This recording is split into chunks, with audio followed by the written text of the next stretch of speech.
Hello friends, welcome to SW channel. इस learning series में book की चैप्टर नंबर 24 डेरिवेटिव ट्रेडिंग में उपयुक्त होने वाली शब्दावली।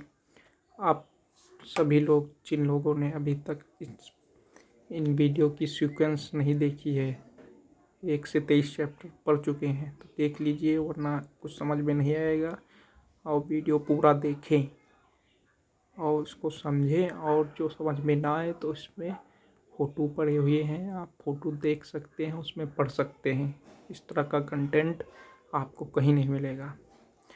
और डेरिवेटिव के बारे में विस्तार से समझाया गया है, और जो समझ में ना आए कमेंट बॉक्स में बताएं और यहाँ पर देख लें, कोई दिक्कत नहीं होगी आप सभी लोगों को, यही उम्मीद है।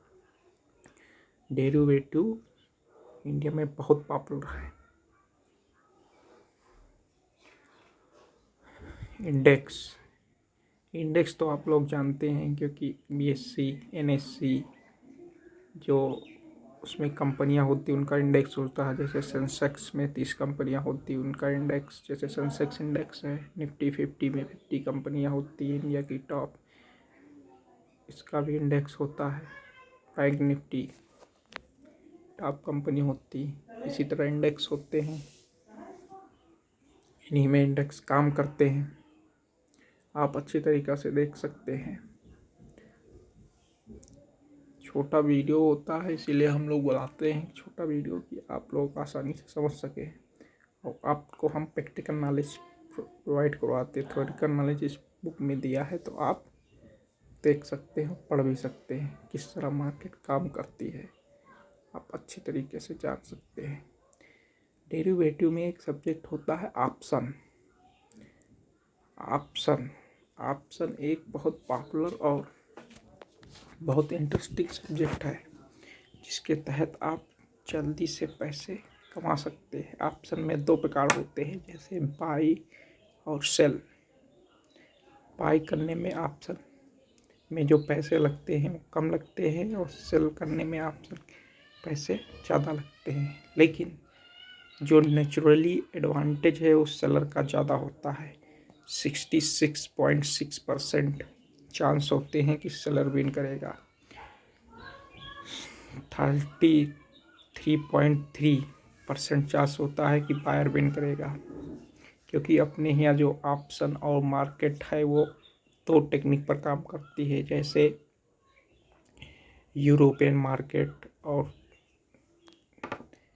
अमेरिकन मार्केट में जो बायर का एडवांटेज रहता है, और यूरोपियन मार्केट में सेल का एडवांटेज रहता है। तो अपने यहाँ का जो सिस्टम है इंडियन मार्केट का ऑप्शन का, वो यूरोपियन मार्केट पर काम करता है। इसलिए यहाँ पर सेलर को एडवांटेज ज़्यादा दिया जाता है।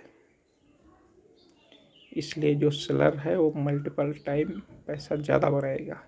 और ज़्यादातर सेलर जो होते हैं इंडिविजुअल भी होते हैं, हाई वेल्थ इन्वेस्टर ट्रेडर होते हैं, और म्यूचुअल फंड, AMC और इंश्योरेंस कंपनी, कॉरपोरेट बैंकिंग, कई प्रकार की जो इससे जुड़ी होती है वो सब इसमें करती हैं ट्रेडिंग। फ्यूचर भी एक इंटरेस्टिंग टॉपिक है, जिसमें आपको लॉट मिलता है, लॉट खरीदने पड़ते हैं, और उसको जब मार्केट ऊपर, आपने फ्यूचर खरीदना, उम्मीद की कि मार्केट ऊपर जाएगा तो आप पैसे कमाएंगे, मार्केट नीचे जाएगा तो पैसे रहेंगे। इसी तरह फ्यूचर सिस्टम भी काम करता है। इस तरह आप समझ सकते हैं कि ऑप्शन फ्यूचर, इसको शॉर्ट टर्म में FNO कहते हैं, ये इस तरीके से काम करता है। हमारा आप लोगों से निवेदन है कि आप लोग इस शेयर मार्केट गाइड के जितने भी इंट्रोडक्शन से लगा के 23 तक चैप्टर आए हैं, तो आप सब लोग सीक्वेंस से पढ़ लें। हम बता सकते हैं कि आपका मार्केट के प्रति नज़रिया बदल जाएगा, शेयर मार्केट के प्रति नज़रिया बदल जाएगा, और आप सीखने लगेंगे और जानने लगेंगे, आप दूसरों को बताने भी लगेंगे। हमारी यही गुजारिश है कि आप लोग इस फाइनेंशियल चीज़ों के बारे में जानें और अपने धन का सही उपयोग करें, अच्छी जगह इन्वेस्ट करें। तेजी का नज़रिया, स्टॉक मार्केट मंदी का नज़रिया। कई बार वित्तीय बाजार में घटनाक्रम इस प्रकार होता है कि शेयर बाजार में गिरावट की संभावना बनती है, जैसे सरकारी नीतियों की आंशिक परिवर्तन, अंतर्राष्ट्रीय रेटिंग एजेंसियों द्वारा दर्शाई गई भिन्न रेटिंग। इसी तरह कई कारण होते हैं जिसमें गिरावट का माध्यम बनता है, लेकिन शॉर्ट टर्म में ये सब चीज़ें होती हैं और उनका फ़ायदा उठाते हैं लोग। और स्टॉक में भी डेरिवेटिव ट्रेडिंग होती है, इंडेक्स में तो होती है, जैसे निफ्टी बैंक निफ्टी। स्टॉक में जैसे TCS, Reliance, HDFC, Kotak bank, अन्य कई प्रकार की स्टॉक हैं जिसमें कि डेरिवेटिव ट्रेडिंग होती है। लेकिन इसके लिए आपको टेक्निकल नॉलेज होना चाहिए, चार्ट एनालिसिस होनी चाहिए, ये सब चीज़ें बहुत ज़रूरी हैं। शेयर बाजार से जुड़े अर्थव्यवस्था में कुछ महत्वपूर्ण पहलू, चैप्टर नंबर 25। इसमें रिजर्व बैंक के द्वारा जारी की गई ब्याज दरों का प्रभाव शेयर बाजार में, ये सब जो सेंट्रल बैंक होते हैं इनके डिसीजन भी शेयर मार्केट पर इफेक्ट करते हैं। जैसे SEBI का रोल जो सिक्योरिटी एक्सचेंज ऑफ इंडिया है, उसका भी प्रभाव पड़ता है कि मार्केट में कैसे क्या काम करते हैं, जरूरी है। और GDP का भी प्रभाव करता है, इकोनॉमी की ग्रोथ क्या होती है उस प्रकार का भी प्रभाव पड़ता है। GDP जैसे GDP होता है ग्रास डोमेस्टिक प्रोडक्ट, एक GNP होता है ग्रास नेशनल प्रोडक्ट। इसमें अंतर होता है। कोई भी चीज़ यहाँ मैन्युफैक्चरिंग हुई है या बाहर देश में मैन्युफैक्चरिंग हुई, वो सब ग्रास नेशनल प्रोडक्ट में आएगी, लेकिन कंपनी वो इंडिया की होनी चाहिए। लेकिन GDP का मतलब यही होता है जो तुम्हारे देश में ही चीज़ बनी हो, कंपनी कोई भी हो, तो इसे GDP ग्रोथ में जोड़ लिया जाता है, किसी भी देश की कंपनी हो। अंतर होते हैं GDP और नेशनल। प्रति व्यक्ति आय पर कैपिटा इनकम, ये भी देश की इकोनॉमी पर डिपेंड करता है।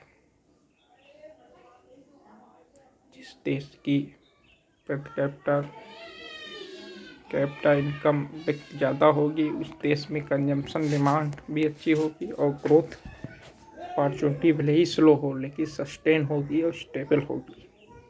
ये सब ज़्यादातर डेवलप कंट्रियों में होता है, जैसे USA, यूरोपियन की कंट्री, फ्रांस, जर्मनी, स्विट्ज़रलैंड, अन्य जो डेवलप कंट्री है, डेनमार्क, इनसे समय सस्टेन ग्रोथ रहती है और वो ह्यूमन डेवलपमेंट या कई इंडेक्स में भी आगे होते हैं, समान अपॉर्चुनिटी मिलती है।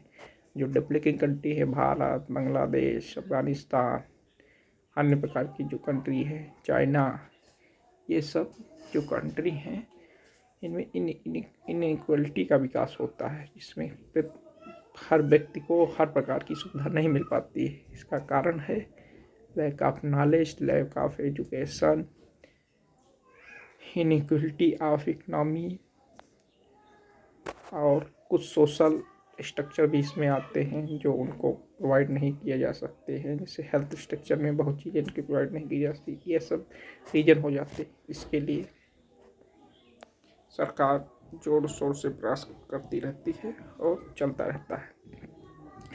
फिजिकल पॉलिसी, वित्तीय नीतियाँ, फिजिकल पॉलिसी सरकार के द्वारा और RBI के द्वारा लाई जाती रहती हैं। बिजनेस साइकिल भी होती है, बिजनेस की स्थितियाँ कभी एक जैसी नहीं होती। क्रेडिट पॉलिसी, रिजर्व बैंक के द्वारा जो क्रेडिट पॉलिसी लाई जाती है, जैसे इंडिया में RBI है, reserve bank of India,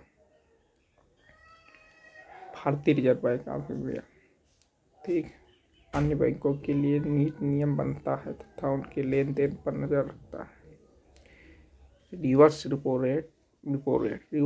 rate का मतलब ये होता है कि मार्केट में कितना पैसा आप कितने रुपए पर दिया बैंकों को, जैसे 4% पर दिया, रिवर्स रेपो रेट मान लो बैंक को वापस करना चाह रही है तो 3.5% पर ले लिया। इसी तरह नॉन परफॉर्मिंग एसिड, जो नॉन परफॉर्मिंग एसिड होती है उसमें कोई किसी को तो कर्ज दिया, वो कर्ज वापस नहीं आया, उसका इंटरेस्ट भी नहीं आया बैंकों के द्वारा, वही नॉन परफॉर्मिंग एसिड में चला जाता है, जिसको NPA कहते हैं।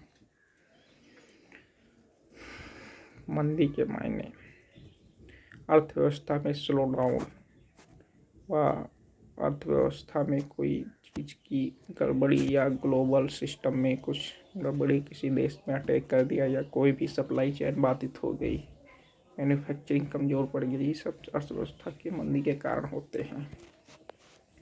यही सब चलता रहता है डिमांड और सप्लाई का। हम चाहते हैं कि इस वीडियो को शेयर करें और जिन लोगों ने अभी तक वीडियो नहीं देखा पूरा वीडियो देखें। देखने के लिए इस वीडियो को बहुत बहुत धन्यवाद। Thank you very much.